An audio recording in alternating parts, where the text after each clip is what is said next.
Assalamualaikum warahmatullahi wabarakatuh. Nama Lulu Firdausi, NIM 2019-07-170. Seperti kita tahu bahwa mata kuliah pada hari ini yaitu mata kuliah Psikologi Komunikasi Dakwah. Secara sederhananya, Psikologi Komunikasi Dakwah itu sendiri merupakan dua gabungan dari dua mata kuliah sebelumnya, yaitu pengantar psikologi dan komunikasi dakwah. Kemudian ilmu psikologi itu secara sederhananya yaitu ilmu yang mempelajari tentang perilaku yang berkesinambungan. Berkesinambungan dalam apa? Yaitu berkesinambungan dalam dua aspek, yaitu tentang membandingkan diri sendiri dan mengetahui kelebihan apa yang kita miliki. Kemudian bab pertama yang kita akan bahas yaitu yang pertama, sensasi memori. Seperti kita tahu bahwa banyak orang yang berpendapat bahwa psikologi modern dan psikologi Islam itu berbeda. Kemudian di sini saya akan menjelaskan bahwa psikologi modern dan psikologi Islam tidak berbeda sekali, hanya sedikit yang berbeda, yaitu dalam ranah tujuan atau target yang ia tuju dalam psikologi tersebut. Kemudian saya akan membahas yang pertama, psikologi modern itu sendiri. Psikologi modern itu sendiri pengertiannya mencakup 3 hal. Yang pertama, infantuasi. Infantuasi yaitu dia tergila-gila dengan teori. Kemudian yang kedua, rekonsiliasi, yaitu perbandingan teori dengan Al-Quran. Kemudian yang ketiga yaitu emansipasi. Emansipasi yaitu kritis terhadap teori psikologi. Kemudian berlanjut ke dalam hukum-hukum komunikasi. Hukum-hukum komunikasi itu sendiri mempunyai 5, yaitu menghargai orang lain, kemudian kemampuan mendengar, kemudian dapat didengarkan, kemudian jelas, dan yang terakhir yaitu rendah hati. Jika kelima ini telah tercukupi dalam komunikasi seseorang, maka kita bisa sebut bahwa komunikasi seseorang itu adalah termasuk komunikasi sempurna. Karena apa? Karena komunikasimu menunjukkan kepribadianmu. Kemudian berlanjut, seperti kita tahu bahwa manusia, secara singkatnya proses komunikasi ada 5. Yang pertama, sensasi, kemudian persepsi, berlanjut ke memori, kemudian berpikir, dan yang terakhir yaitu ekspresi. Kemudian jenis-jenis memori itu sendiri ada 4. Yang pertama recall, yang kedua recognition, yang ketiga yaitu e-learning, dan yang keempat reintegrasi.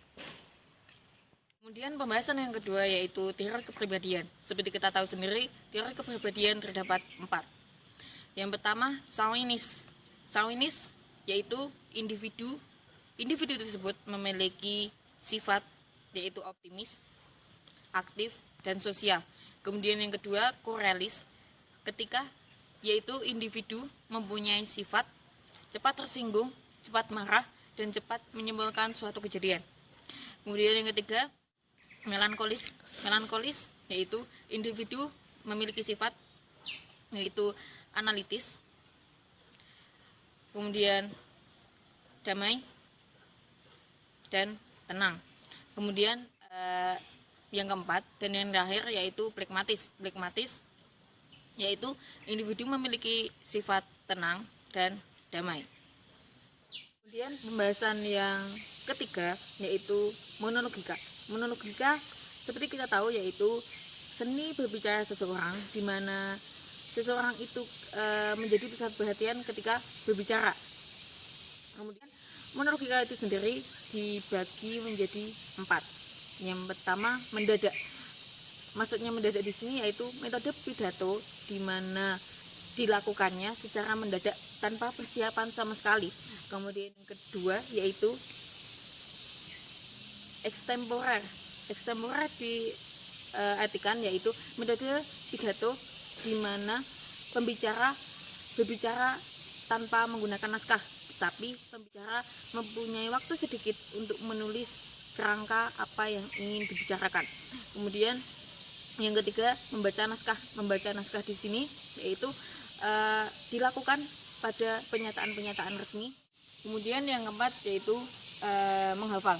Menghafal di sini yaitu metode pidato di mana pembicara itu memiliki waktu yang cukup untuk merencanakan, kemudian menulis naskah dan menghafalkannya. Kemudian ada 7 propaganda dalam melankolis itu sendiri. Yang pertama, name calling. Yang kedua, glittering generality. Yang ketiga, transfer. Yang keempat, testimony. Dan yang kelima yaitu plain box. Dan yang keenam, card talking. Dan yang ketujuh, brand wagon. Kemudian pembahasan terakhir yaitu psikologi kelompok. Psikologi kelompok yaitu kumpulan dari 3 orang. Kalau 2 itu namanya komunikasi intrapersonal. Kemudian mengapa psikologi kelompok ini ada? Karena naluri manusia untuk selalu hidup bersama. Kemudian mengapa manusia itu selalu hidup berkelompok? Ada beberapa alasan. Yang pertama, karena manusia tidak bisa hidup secara sendirian. Kemudian manusia tidak bisa memenuhi kebutuhannya secara sendiri. Dan yang ketiga, secara sosiologis, sebagian kepribadian manusia terbentuk dari kehidupan berkelompok itu sendiri. Kemudian ada 4 masalah utama dalam psikologi kelompok. Yang pertama, kepemimpinan. Kemudian yang kedua, pengambilan keputusan. Yang ketiga adalah komunikasi. Dan yang keempat adalah konflik. Sekian dari saya. Bila ada salah kata mohon dimaafkan. Syukron. Wassalamualaikum warahmatullahi wabarakatuh.